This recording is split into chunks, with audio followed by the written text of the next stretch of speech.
Yeah. I mean, everything is looking good here. We'll have to wait for people to pop back in to test the audio since it's a new chat or a new stream, technically.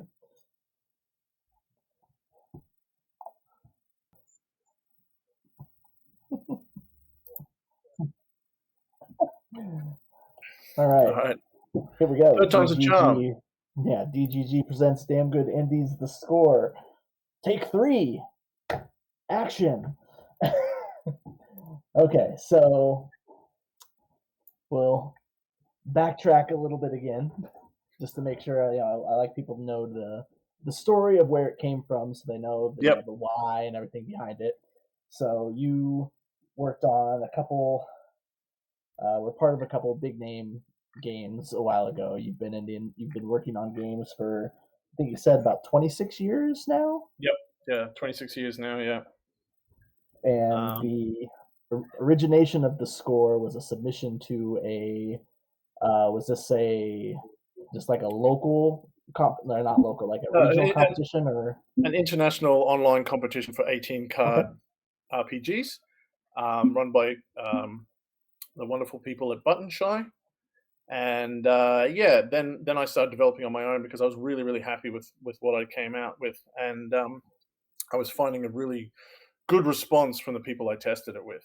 It's succeeded in uh, doing what I was hoping it would do, which was really synthesize role playing games down and make them very accessible and very approachable. Not just by making them simple, but taking away a lot of the burden of having to not read a lot of books, come up with a complicated character, know a lot of rules, but also figure out what you're going to do when the GM says, "What do you do next?" Like this game is different because it's a bit like a prompt game. It's similar in some ways to things like Fiasco or For the Queen, if you know them, where um, instead of simulating you inside a fantasy world, the game provides a lot of the structure for you. It says, this is your next scene. This is going to be something like what you're going to be doing, and then you get to do all the rest. And that takes off a lot of the burden, a lot of the mental load on players. Yeah, And it means you can play the whole game, if you've never played an RPG before, in 18 minutes or less, with a deck of cards that's this big. So we think that's yeah, something different, something very special that doesn't really exist in the world at the moment. yeah. I've been noticing, kind of going through. I've heard a little bit about the index card RPGs. We had one we did. I think it was towards the end of last year, about Adversary, where they used just a regular deck of cards to play Yep. through and prompt a game, and that was a lot of fun. Because I'm really interested in these because they're quick and easy, Yep. and so like you were saying, you don't have to create a complicated character. If you want to play a game, you can kind of pick it up and go. It seems like, right? Yeah, exactly. I think we live very busy lives, and it's also people are very are scared of getting into an RPG because, like, well, hang on, I don't want to do all that. I see that you play every week for 4 hours. So this is also something you can say, look, you just sit down. And when you say to someone, this game's only going to take 15 minutes, they're like, sure, fine. Okay. I can lose 15 minutes of my life. I can, you know, nobody is going to say no to that. And we were able to, as a result, you can just get a lot of people playing RPGs who might never do. We've even not used the word RPG in a lot of our advertising because we just want to get past people's expectations. If you've ever played, as I said, we talked about For the Queen and Fiasco, and yeah, there's other games like that you mentioned. There's the one page RPG movement and things like that. I have a bunch of those on my website as well. Last year at a convention, we did a thing where we tried to make a one-page RPG in an hour with me working with the audience, and we've kept doing that as well. So you go onto my Oh, website, stargames.com, we have the RPG in an hour challenge, and we've made 5 RPGs since then. We just get we set a clock and we go, right, we have to make a whole RPG in an hour, and it ends up being 1 or 2 pages of A4, and that's really fun as well, just to sort of get the creative juices running. And that's sort of, yeah, my philosophy of role playing game design is not. I don't want you to have to think too much about, have I built a good character? Can I survive this combat? I want you to be like, what would be cool if this happened and then this happened, and then, the system is going to give you as much support as it possibly can. Yeah, I like that, and like I said, we've been seeing a lot more of, we've been experiencing on our channel here even a lot more of the open-ended narrative, story-driven. So there's less focus on the character you've built and more about the story that you're telling Yep. and what happens in the game. And yeah, like you're saying, you pick this up in 15 minutes, and who's going to say no to that? I mean, if Yep. you're trying to take someone brand new and teach them how to, go to D&D or Pathfinder or some of those other ones, 15 minutes is going to get you nowhere. Yes. Like you're going to be explaining this is how you do your stats maybe in the 15 minutes or something on those lines, and yeah, you still got a long way to go after that. And I've, Yep. I've noticed too that yeah, these games that lower the barrier to entry do get a lot of interest and a lot of traction because you know so yeah, someone new doesn't necessarily want to read through multiple thick hardbound books to play a game. Yep. They want that little skinny rule book that like you find in most board games where you can read through it in 5 to 10 minutes and start playing. Absolutely. Um, um, how's it gonna go? So the other part about this is you've got a Kickstarter starting for this in about 5 to 6 hours from now. yep. We launch in 4.5, no, 5.5 hours from now. Yep. So we've been building up to that. We were going to launch a little bit earlier, but we had some things come up in February.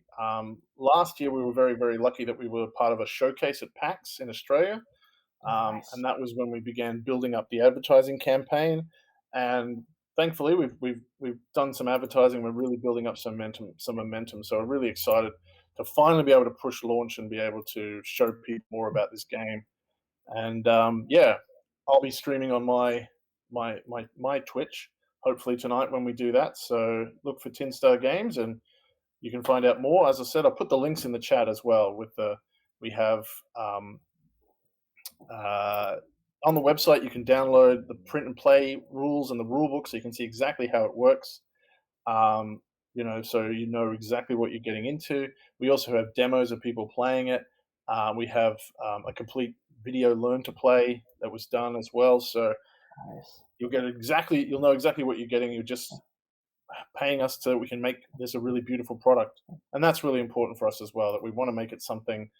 Yeah, it's going to be small because we don't want to choke up your shelves because everyone's buying big board games these days. So Mhm. it's going to be only the size of this little pack of cards, but it's going to be a lovely little thing that's going to slide out and have just be really nice quality, really fine stiff cards as well, so you can play it for as long as you want, um, and not give out because that's the thing. It's all about how the cards get shuffled. So when we were at PAX, I probably played this over 150 times over 3 days, and every single time completely different. And that's what's great about it. I'd say go ahead and post those links in chat again just to make sure they're Yep, fresh in this sure. stream so everybody can see them. So Yep, we're doing this as part of help kind of kick off the Kickstarter for them. And also, due to the technical difficulties and me trying to figure out how to get this running on my own today, I have not done any prep work for this game.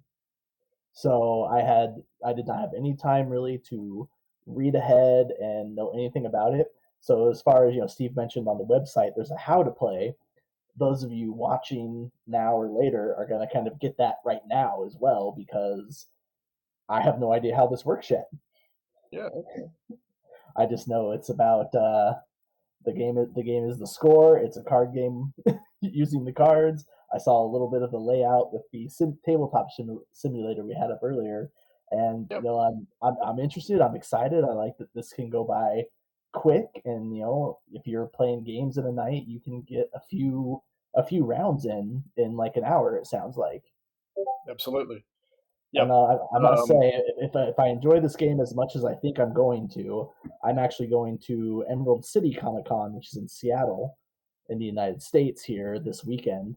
And one of the things I'm most excited about is to go to the game area. They have an entire floor apparently at the convention center, and I'm like really hoping I can just dive into a whole bunch of games like this.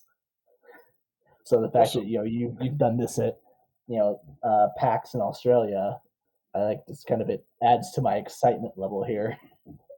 Fantastic. Yeah.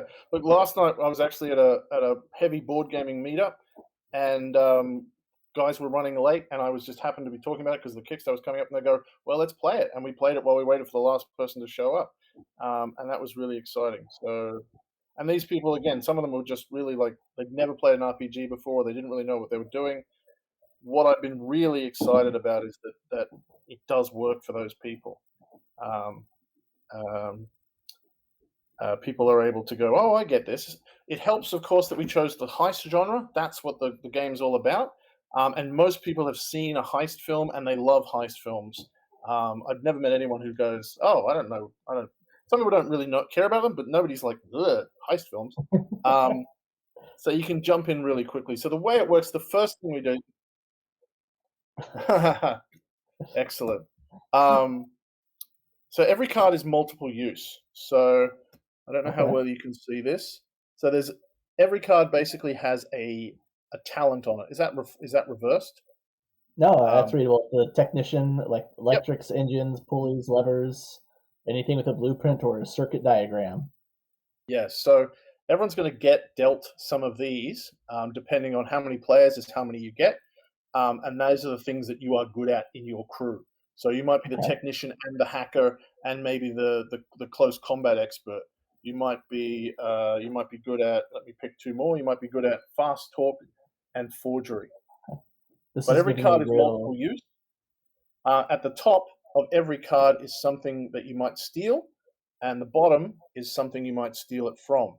So at the start of every Oh, game, you draw some random cards, and you go, okay, we're going to be stealing.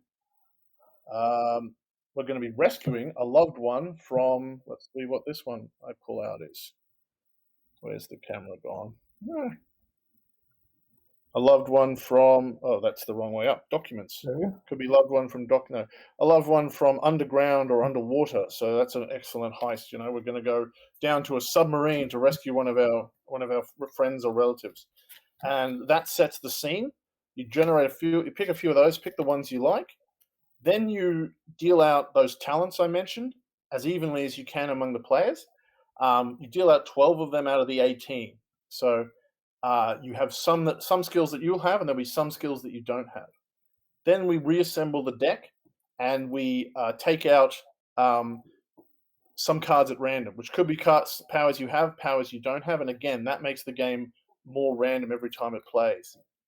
And then we go through and we seed in these act cards, and there's five of them moving from Act One to Act Two, all the way through to Act Five. And the way the Act cards work is that they just one sec, I've dropped a card, disappeared from your screen. There we go. The way the Act cards work is that they change the tempo of the story, and that reflects Okay. the way that a heist movie will move from everything is going all to plan. We're really, really clever. We know what we're doing, and then it acts. That's what how Wax 1 and 3 work, and then Acts 2 and 4. Things are going what we call it off the rails. So there's complications. The guard came back early. You know, there's an expert hacker there who's even better than you, and all those things. So when your card comes up, it depends on which act you're in, what kind of description you're going to give. So if you are the one we had before, who's doing technician, and in Act One, you might be going, okay, well, we need to get underwater, so I've built special technology so that you can scuba dive and we can hack while we're underwater. I've got an underwater computer system. But if we're in Act Two, I might be like, okay, now that we're at the submarine, I get out my underwater technical things, but I've miscalculated or something, and there's too much water pressure down here and it's not working.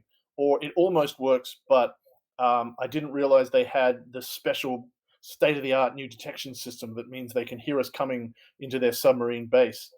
So we've set off an alarm as we've gone in.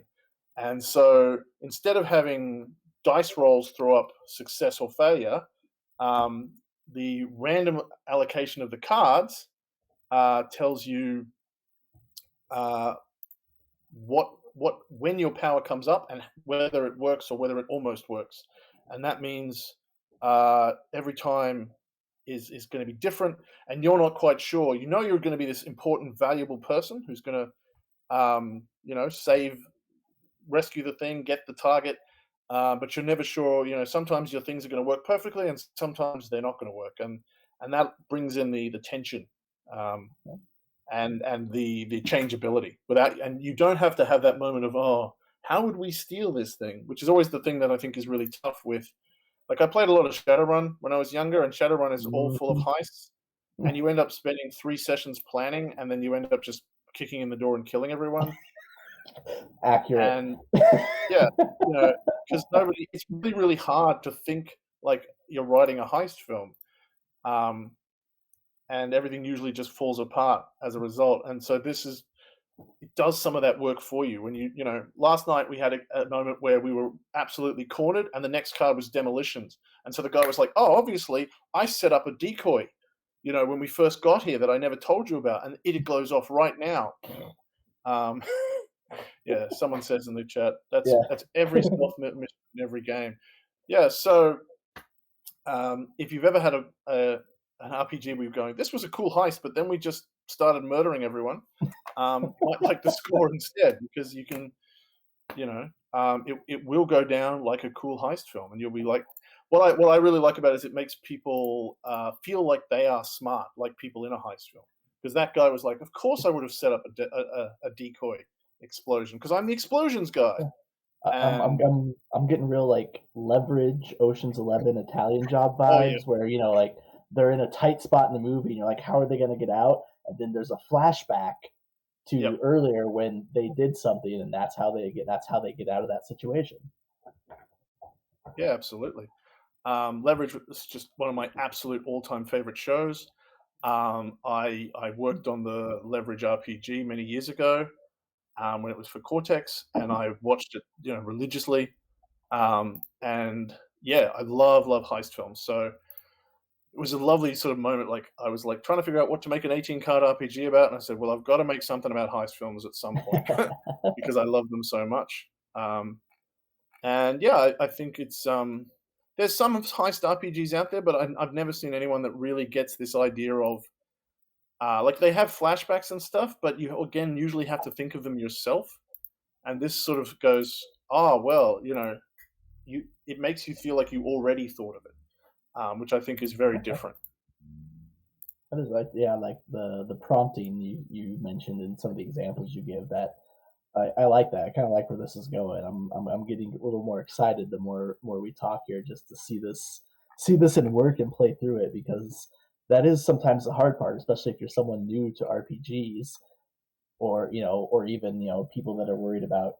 I know this game doesn't take a GM, but yeah, there's they said the creativity and trying to come up with stuff on the fly when you're put on the spot and your options are endless.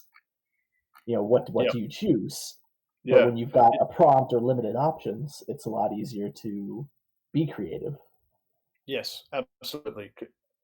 Constraints builds creativity, and that's really important. I think one of the things that people always boast about RPGs is you can do anything you want. But I've GM'd so many new people, and when you say that, they go, "Well, I don't know. I don't know what I want to do. This is too much. I Yep. can do anything." And the more structure you can give them, I mean, that's one of the reasons that D&D is generally so successful, is that it goes, here's a sword. You're going in that tunnel. You're going to kill whatever's in that tunnel. So people go, okay, I have things to do now. I'm going to go in there and kill the dragon. Yeah, Don says they freeze. Yeah, exactly. But if it's like you can do anything, so structure's always been really, really, yeah, really important. And yeah, I've found that because we go, it can be, because we're like, um, it's your turn, it's your scene, you get to say whatever you want, and you're going to succeed or you're going to fail. You don't have to think, oh, is this a good idea? Which is also really makes people freeze. because Hmm. I've seen people go, "Oh, look, should I go into the dungeon, or would my character know that that's a good thing to do?" And here we've already set you up. We've said you know that your safe cracking skills are vital for this part of the mission or whatever, and then you get to say what happens. Or in some cases, of course, there are cards that nobody has, and that's when the forces that you're fighting fight back. So you can say, "Oh, so we didn't know, we didn't bring a good enough safe cracker, so we're locked out," and the alarm goes off, or whatever it is, and you get to you know what you're going to say, and you know that you're going to succeed or fail, which yeah takes that pressure off, and you don't have to. There is no right answer, but you don't also have any. You can say anything. Um, it takes that away. All right. Yeah, if anybody in the chat has any questions at any point in time, just go ahead and feel free to put them in there, and we'll kind of answer. Absolutely, yeah. Most likely, I'll let Steve answer this situation as we go. But I think for now, let's try and dive in here. Is there like we originally were going to have three of us tonight, but things kind of went awry. Is there like an ideal number of players to target for this So we game? we to make sure as flexible as possible, we say 1 to 6, Okay. but 2 works fine. So what we'll do first is I'll shuffle up the deck, and I'll just try to hold it up in front of the camera, and we'll so the first thing we're going to do is we deal out 3 cards to choose what we're going to heist. Hang on, I think I've got the expansion here as in here as well, but Oh, there's an expansion too. Okay. yeah, so I'll have to strip this down to 18 cards in a minute. But so the things we could be, and if you've got an opinion in the chat, so these are the things. Let's see if I can get that nice and clear that we could be coming to rescue: Okay. medicine, a witness, or documents.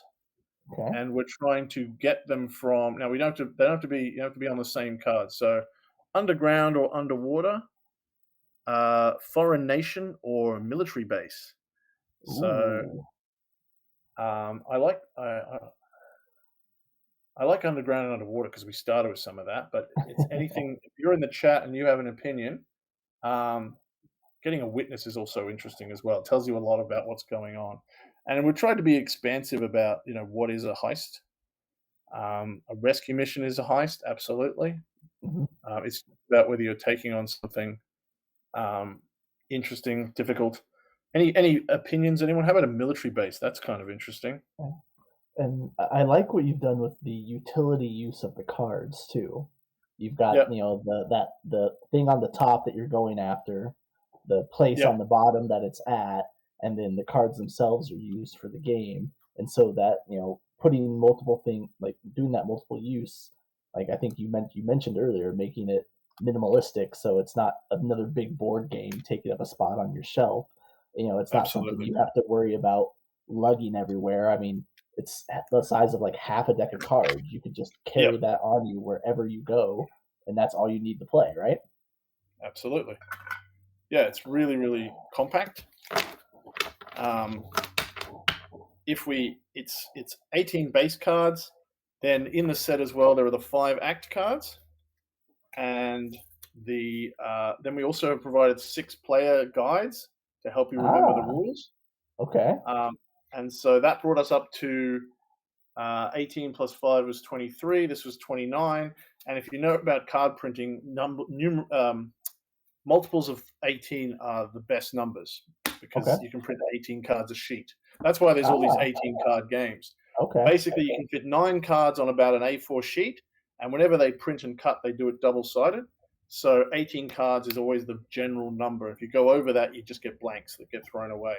This is Okay. why the average playing card deck has 2 jokers, because that gets to 54, which is 3 18s. Okay. Um, so this is now 36 cards, and yeah, that if we get funding, we will include the extra 7 cards. So we really hope we'll get people keen What are and what get to that are stretch goal. are you up to sharing those 7 extra cards real quick so people Yeah, can see what to yeah, sure, expect? Hopefully, absolutely. Well, I can go because through I mean I'm every card. intrigued. I can go through each card if you want. So the first 18, we tried to come up with everything you could use in a heist film, and then after that I put it to players. I go, what do you think is missing? And that's how we got the extra 7. So Oh, they're all just the cool. same sort of thing. So these 18 are all just powers that you would use in a heist, and the same. Then we thought of 7 extra ones that we hadn't covered wherever they've gone. There they are. All Um, right. so in our base set, we have Gear, the guy who gets you all the stuff, all the extra equipment, the magical stuff. Uh, Forgery. This Oh, one is like parkour, climbing. We call it traversing because it's anything where you're moving over terrain. Stealth, very important. Deep cover. This one's one of my favorites, where you find out that the guy who's on your opponent's side is actually one of yours, who's been there for months. Driving, of course, for your wheelman or wheelwoman, mhm. very important. Sleight of hand, or sleight of hand, I should say. Pickpocketing and moving things around. Signals. This one is about controlling the radio, the television, Oh, broadcasting systems. Guns, of course. I really love that art as well. Demolition, as I said, really just a great one. It's always time to blow something up. Uh, Close combat, fighting with your hands. Coercion, so this is the sort of the long form seduction where you get someone to switch sides, which is different from fast talk, which is more, oh, I'll just talk my way out of this situation real quick. So we have both of those. We have the hacker, of course. Wouldn't have be a heist film without a hacker. not. Uh, and a technician. So that's the guy who knows the wires and the machines. Contacts. So like Gear, it's like who do you know? Mhm. Um, really important for any kind of heist, of course, is break and enter, and then disguise. Which the Mission Impossible movies always use disguise a lot. Mhm. So those are the core 18, and then we have the 7 extra ones. So in there we have assistance, which is the I called 100 pizza guys or 100 small orphans or something. Concealment, the ability to hide something or find something you hid there earlier. Oh So that's yeah. I was hiding that. Similar to that one, we have surveillance. So this is the bit in the film where they're taking photos or looking through the binoculars. If you've seen the movie The Losers with Chris Evans, which is a great heist film, there's some amazing bits where they've got a sniper in that who just hits people from miles away. Um, Cheating, really important in things like Leverage and stuff, where they just find a way to cheat at games to get the mark annoyed. And also in Leverage, stage magic. So a bit like sleight of hand, but with a particular kind of style to it. History, as in we go way, way back. A bit like Contacts, but a bit more personal. So that's another one. And of course, my artist did the classic fist muscle handshake from Predator on that one, where you know someone because that's just the image of I know that guy. And this one is also just the genius. So this is also a bit of a reference to Leverage, where there's just somebody who's the mastermind who knows just more than everybody else in the room. He's the ultimate chess player, and so on. So those are the extra 7, and you only play with 18 each time. So you Okay. shuffle your 18 plus 7, which is 25. You get rid of 7, and that way each game again more variety. We really want to provide, even though, as I say, it's very small, but it's a game that you can play for years because every time you'll have a different set and they'll come out in a different way. All right. Well, I think let's. My thought here is we'll stick with the underwater like you wanted, and I like Oh, the yep. idea of the witness in this one. Nice. All right. Yes. So we're rescuing a witness from underwater somehow. And we only ever specify that much because we can find out more as we go along. So the Okay. next thing we do is we get 12 out of the 18 cards and we deal them out equally between the number of players. So with 5 players, you don't get an even number across the team, but it still works. You need something to write on. We have a Yep, little. that's what. I have a. We have a. It will come with its own delightful little character sheet, also the size of a playing card. Oh, So nice. there's going to be a whole little deck of those in every set as well. But you can play it with just a piece of paper. All you need to do is remember what your stats are, basically. Now, with 2 players, we have 12 cards, so you're going to have 6 abilities each, Okay. which means that you will have quite a few. That reflects more of the show, like the Persuaders or something like that, or the Saint, where there's just someone who's just really good at a couple of people who are just experts. The Avengers as well, where Mrs. Peel could just do almost everything. So, yeah, we deal out 12 cards. So in this case, we'll get 6 each. 4, 4, 5, 5, 6, 6. Okay. So your cards are contacts. You know a lot of people in the business. You're our driver. You've got some sort of flashy car, maybe, or a submarine, or a boat. You're good at close combat. You are a fast talker when needed. You're stealthy, and you're also our hacker. So maybe there's a computer on the boat or something. So have you got those 6? If you ever had all 6 of these things in one person, that person would just yeah. Hacking, driving, contacts, close combat. We call the single player game the James Bond variant because you can just do so many things, which he certainly can. Now, my hand, I've got signals, disguise. What was that other show? Man from U.N.C.L.E. Also, they have each guy can do tons of things. I've got sleight of hand.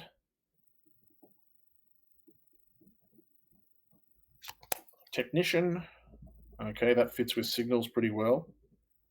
And sleight of hand. Oh, I'm also, disguise and coercion. Right, I'm a sexy technical guy. And forgery.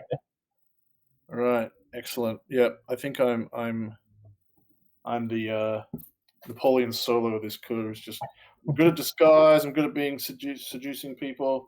All sorts of things like that. All right. So on the character sheet, you can put your name and you can draw a picture, but it's all optional. We also have a space to write down what we're stealing in case we forget. So we're trying to rescue a witness from something underwater. The final bit of setup we do is we put all the cards back in the deck and we shuffle, and that's when we take out 4 cards at random.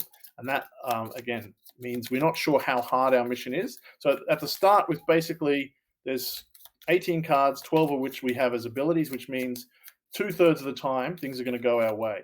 If we get rid of 4 cards that we don't have, then the heist will be really easy, but so we'll feel like we're really clever, and it'll be one of those things like Ocean's 11, where they never struggle. If we get rid of lots of cards that we have, then we have a situation where, it's tough, and it's maybe a grittier movie. And again, as well as speaking of options, we also have ways in the rules where you can change the ratios and play around with that, so you get different kinds of feels of stories. Oh, I like that. So you've set it up like optional rules to play to give you that more gritty story or that slightly easier time.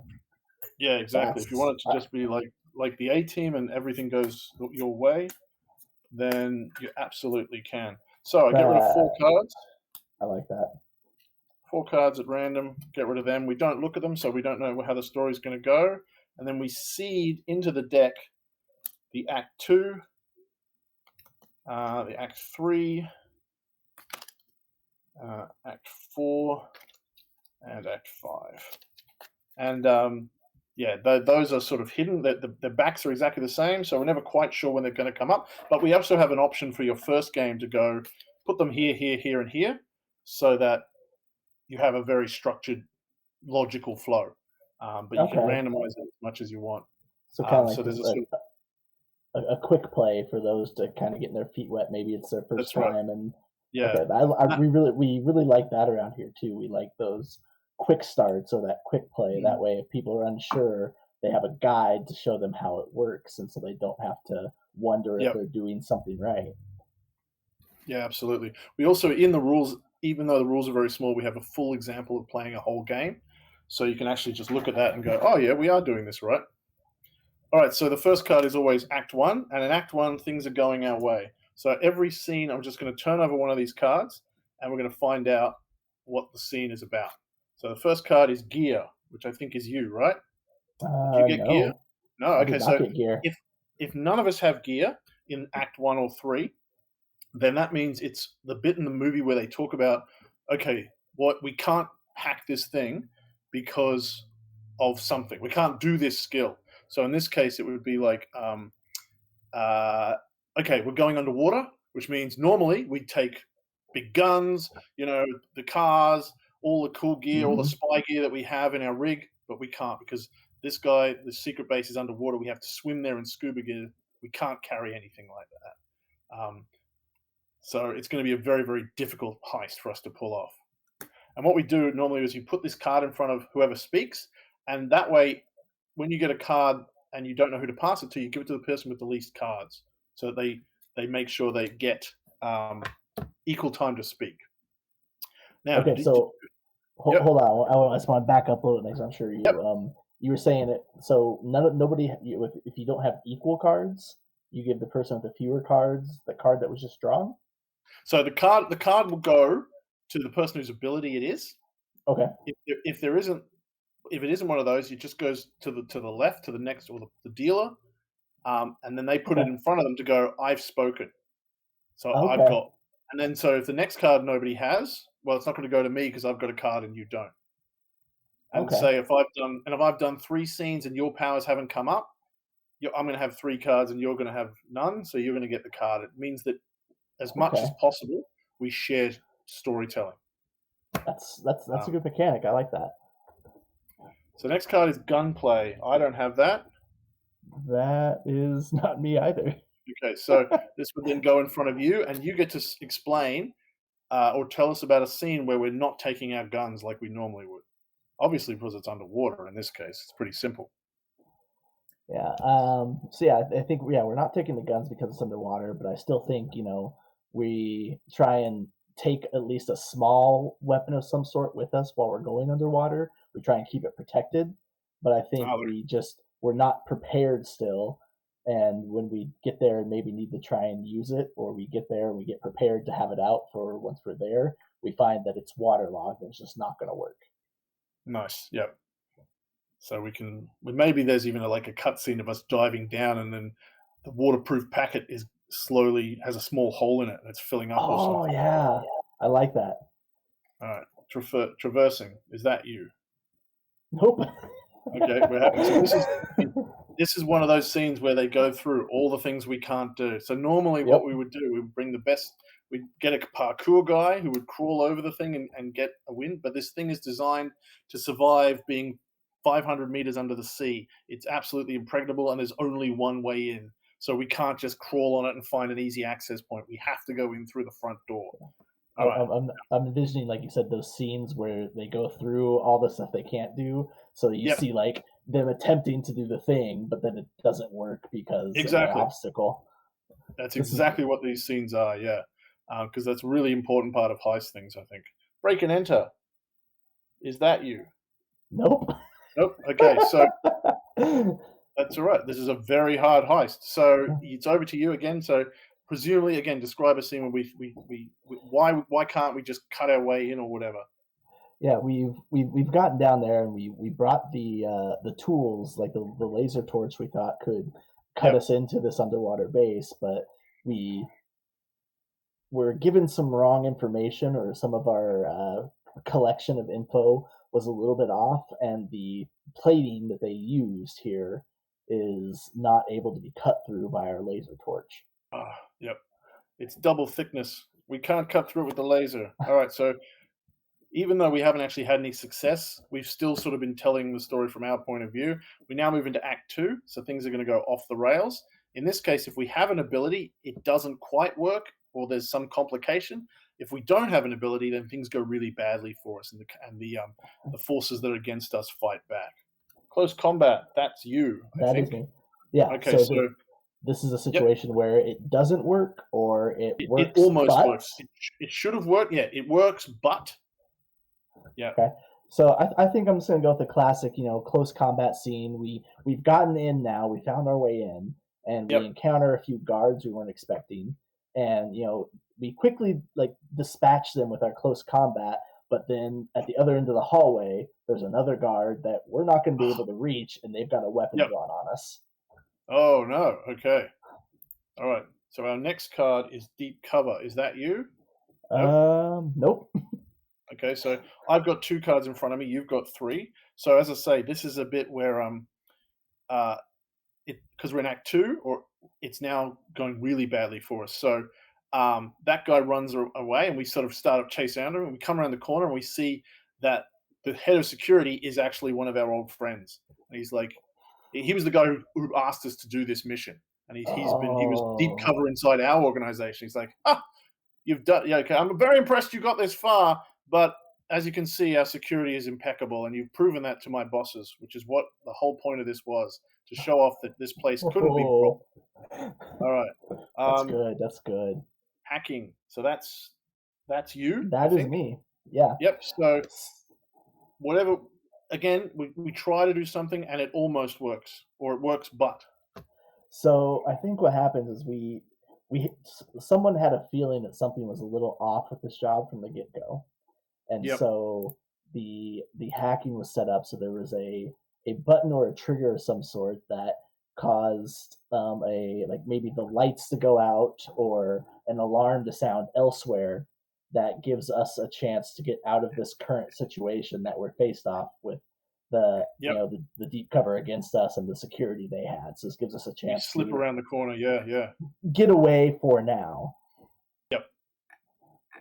Um, yeah, but it immediately they cut it off. Maybe so it Yeah. starts working, and they go, "We It, found your little hacking, whatever they call it, Trojan horse or something." And now we're back in Act 3. Um, so now things are going our way, and just like in a heist film, we are allowed to say, well, we meant that bad thing to happen." Next card is okay. sleight of hand, which is me. That Okay, is you. so Yeah. um, as soon as the lights go off, I actually grab the head of security's card, Yeah. and so now that we're around, yeah, it's flashback to me just taking the card, and now we're running down the hallway, and we've got access cards to get through the other points of security, which is just what we wanted. Next one is signals. That's me. Okay, so the point is not so much to steal to get this witness out, but actually to broadcast the location to other people. So we're not trying to get into where the witness is kept.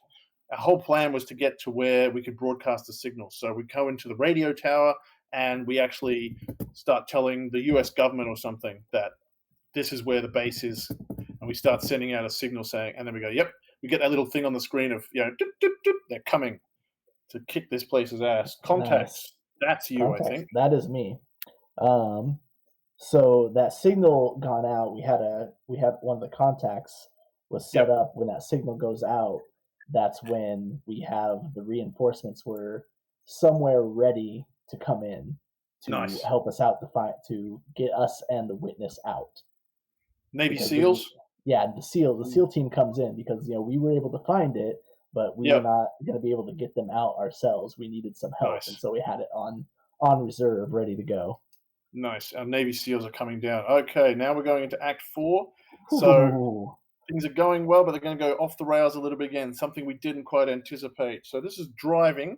So it's you again. that was me. So again, it almost works, but something goes wrong. Maybe this is us trying to escape. Yeah, Um, that's what I think. This is our escape. We've gotten yep, to the point where we nailed down the escape route. Maybe we even have the witness at this point because we're getting towards the end. But the escape route where we thought we were going to be able to take a little submarine or something to escape, and it's yep. not there. Ah, all Our right. our We've our come our, around. our, our Yep. escape plan is just gone. Yeah, we run to the little submarine area, and there's just none of them there.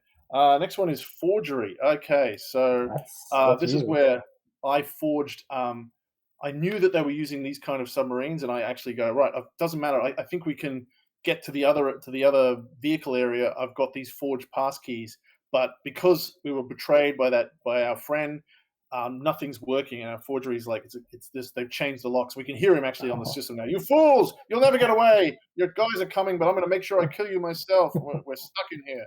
But now it's Act 5, so Ooh, let's find out. Fast talk. that's That's me. you.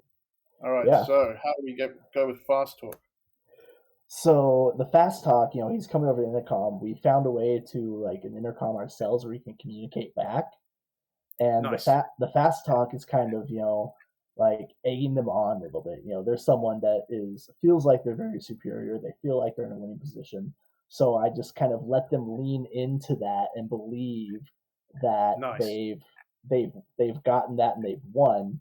And maybe that allows there was one of the forgeries we hadn't tried yet, and that one works, and he doesn't notice from the fast talk distraction. Nice, nice. So I'm trying to work on the door. So this last card, the way we do the last card is if we have the power, then we pull off the perfect heist and we get away with everything we want. If we don't have the power, then we can either get away with a sacrifice, or like somebody dies, someone gets left behind, or we have to leave the package behind and come back another time. And Ooh, it's technician. That's me. Aha. So yeah, yes, the whole time you're just bluffing and getting him to admit to play to his ego, having a big argument with him, which is covering up me using my technician skills to rewrite the electronics and open up the hidden area where all the little submarines are. And at the same time, I actually override all the doors in the complex. And of course, down here near this end is where the witness is as well. So we see just as the Navy SEALs crack the door, all the locks in the building just open, and they grab the witness. They come down to us, and we just get in their submarines. We're like, "Hi guys, we're ready," and we zoom out, zoom out. and the guy's there on the radio going, "No!" And that's it. Perfect heist, That and was that's yeah, that was good. That was fun. Like it just kept rolling too. Like there wasn't you don't really get a lull in the action anywhere yeah. with that. It keeps rolling. Like, even in the beginning, I'm like, wow, we're going through a lot of cards that none of us have right here Yeah, as so we we're got going a lot of through. them really, really early, which was very good. We got, but we did have as you immediately spotted. That's the scene in that movie in the movies where we go, well, this doesn't work, and this is what we tried. And yeah, that was I love those bits in the movies. Like we can't do this, we can't do that. How are we going to get in? And that because that is how the audience goes. Oh, this is going to be really, really hard. But we Yeah, couldn't, we couldn't break our way in. We couldn't cut our way in. We left our guns behind, so we couldn't shoot people. And then we found out we'd been betrayed, but we still won anyway because we were clever. that's yeah, that does play out just like a heist movie.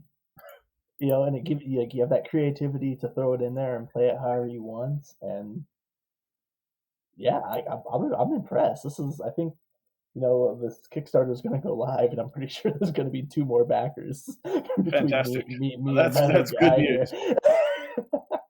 We've been That's really we've been really impressed, really really happy with the response. Like almost everyone who's played is just going, this is really good. This is really fun.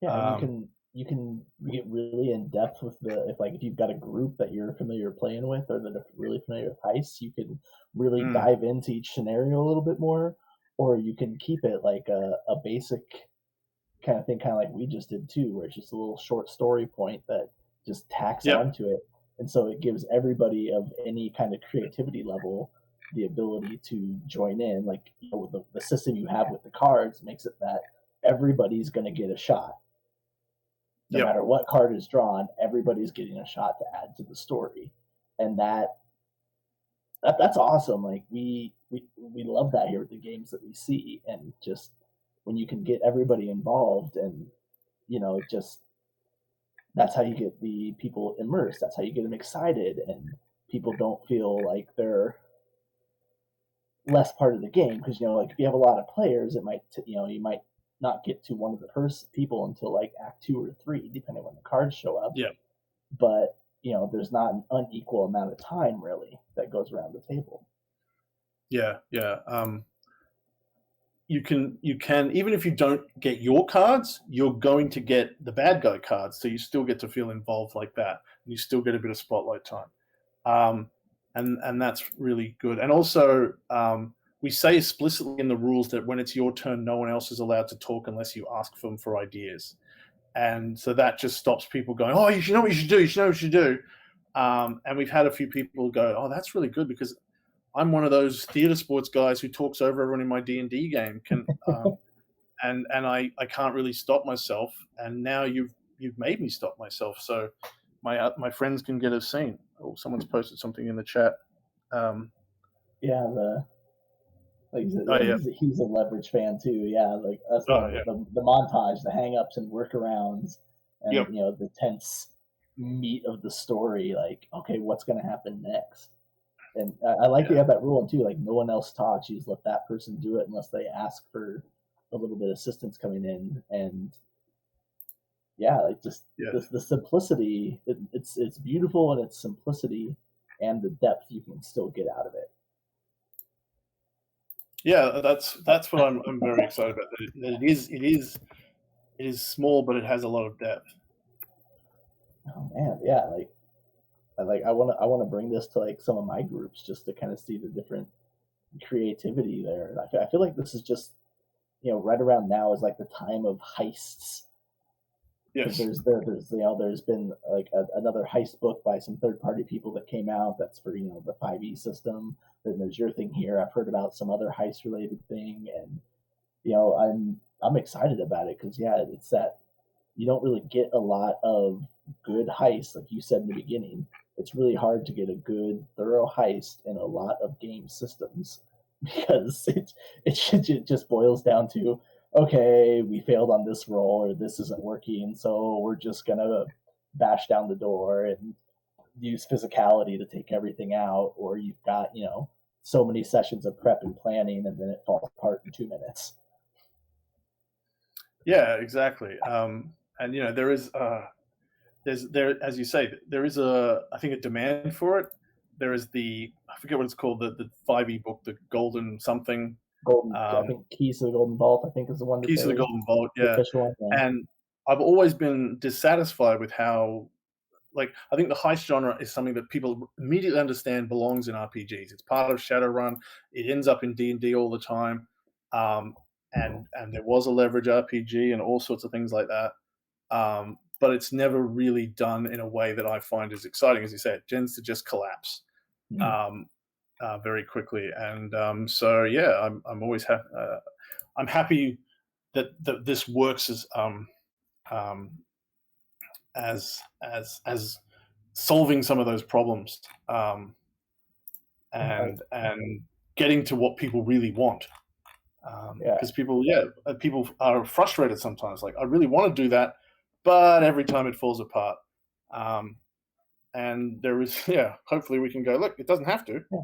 Well, like, and I felt the tension of this game building as we played too, because like, Yep. okay, we can't do this, we can't do this, we can't do this. Act two, okay, this works, but this doesn't happen. This works. Okay, Act three, we're going back to like this.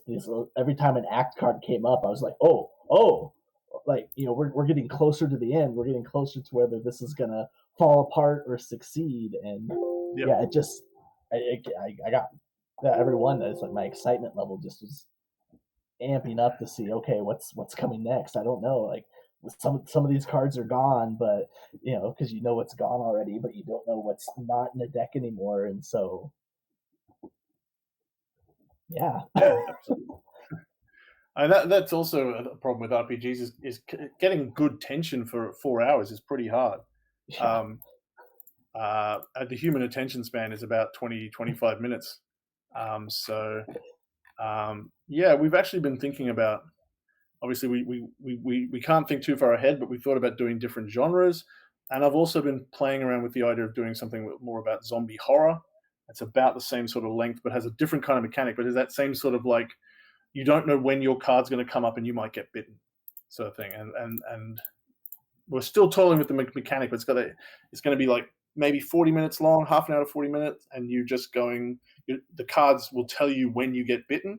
So you're like a group of people running from zombies, and then oh, my turn, I'm bidding, and then you end up describing what the zombies do, and it's going to hopefully have that same great building and holding tension for a short period of time, which I think is, yeah, again, something that most RPGs struggle with. It's really hard to get strong emotions when you're playing for so long, and you have to. Again, it's something that the GMs often have to do themselves.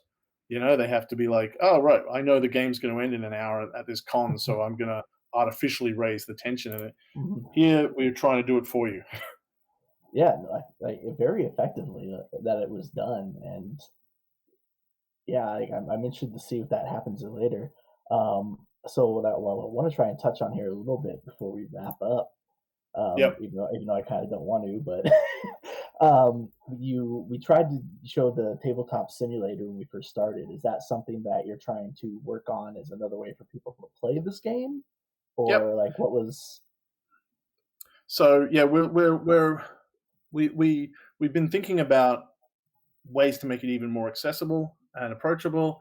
Tabletop Simulator is something that I use all the time, and I had a friend of mine who's really good at coding it to make what they call mods, which basically run the rules for you. So it knows how to generate three prompts, it knows how to shuffle the deck and do your cards. Um, so he designed that for us, and that's a way we thought we could show off the game to backers. A lot of board game backers do have Tabletop Simulator, so that was important. We're also trying to work on a purely web-based version, but we ran out of time, unfortunately. So that's in the background that we'd like. If it goes really well, we get some more money, we can go right. We're going to go and get some more, better programmers who can fix this thing, and yeah, see if we can make a web-based version because I think Yeah, that's something people might really enjoy. Is just logging onto a web page and going, yeah, let's all, with a thing that you can set up a hosted room. Um, but that's quite a lot of tech to get that to work. So, but yeah, yeah, we'd love to do that, and yeah, we'd love to. We've got ideas in our head about what other genres we might explore, um, and yeah. It's all about going to see what happens. If it's how successful it is, we'll be talking to everyone who backs it and going, "What do you want to see next?" Um, but no, really, just have to get the money first. So hopefully, enough yeah, people like it to get over that first hump. If so, then we're going to go. Okay, tell us what else you want. yeah. I mean, I'm open. So this was a lot of fun. Like I got more tension out of it than I was expecting to. And I think we mentioned earlier too. You took a stab or tried to do this a little bit on Roll 20 at one point as Yep. well. Is that something else you're looking at trying to do? Maybe if things get to the right Yeah, point, yeah, or absolutely. I mean, Roll 20 is another option we have. We have a set on Roll 20 with the old art. So we've got that there if people want to log on and try it as well. But we might make a more purchasable Roll 20 version.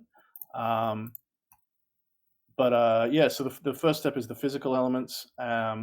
You can also print it out yourself, is the other option. Because it's only 18 cards plus the 5 act cards, it's that's one, and the backs you just print out like 6 pieces of paper, cut it up, sleeve it with some magic cards. If you want to, we're gonna do a nice version of the print and play, but right now you can play this for free if you want, because the draft version is on our website, and anyone who just wants to do a bit of cutting pasting and has some magic cards to sleeve, they can play it, and that's always been important as well. Just the whole ethos is it's not that hard to get into it. like And magic cards, or just like a deck of cards that you yeah, can just yeah, take a deck of piece of cards lying paper and around. yeah,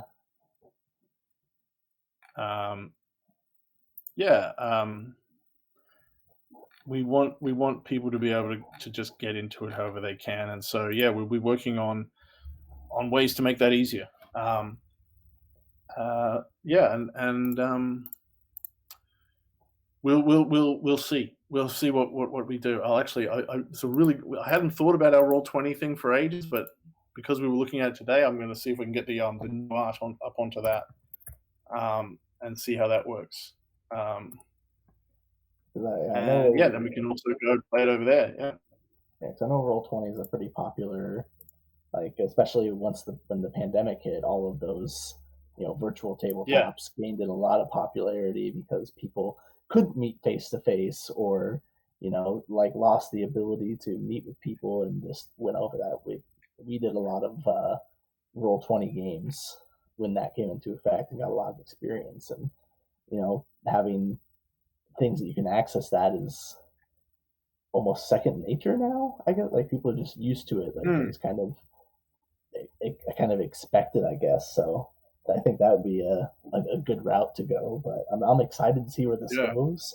I appreciate you, sticking with our technical difficulties, but coming on and playing through this. Like it made it worth it to me in the end, just to to experience this and go through it because yeah. that was a lot of Glad fun and it we just got to do it. flew Yeah, by. So yeah, anybody that's watching still now or watching later, check out the Kickstarter. It's not live right now, but we got what another like 5 or so hours before it yeah, kicks yeah. off. 4.5 hours. The links Um, there in chat. You can sign up to get notified when it goes live. And how long is it going to run for? 18 days, one for 18 each days. card in the. Nice. I like that. That's cool. So yeah, you'll have 18 days once it goes live to back. Check it out, please do. And yeah, thanks, Steve, for joining us, for running through, sharing it with us. Any parting words or anything you want to send to everyone that sees it live or on the VOD?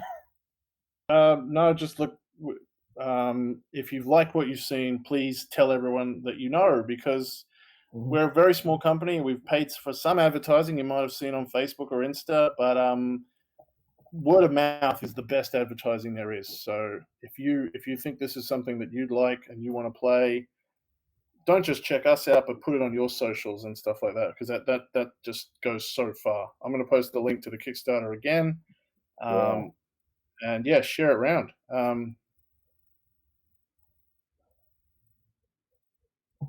Yeah. Yeah, there's the So, link in the chat. Um, Go there, check it out, and I'll also put a link to our Discord because that's where I'll be from ah, about 6 or 7 tonight, and I'll be able to ask all your questions. Um, if you've got any yeah, questions about it, you'll be able to go there, and I'll also be talking about even more about how we designed the game. We might even run a game as well, like we did here. And just counting down until we click launch, and then yeah, watching and also keep going while we launch. So there's the Discord launch. That's Tin Star Games. So come and check us out there, and I'll be on there from about 6 tonight. yeah. Join the Discord. Get a chance maybe to experience the game yourself. Follow Tin Star Games on Twitter. If this one is successful and they get a chance to do that zombie one, that would be fun to check out and see as well, so you can stay up to date on what they're doing. But thanks everybody for joining us, sticking with us through our technical difficulties today. And I think maybe it boils down to me getting some better internet if I'm in this situation again. But we'll find out where that goes. So thanks again, Steve, for sharing. Thanks everybody for tuning in. We'll see you next time. And as Don would say if he was here, stay legendary.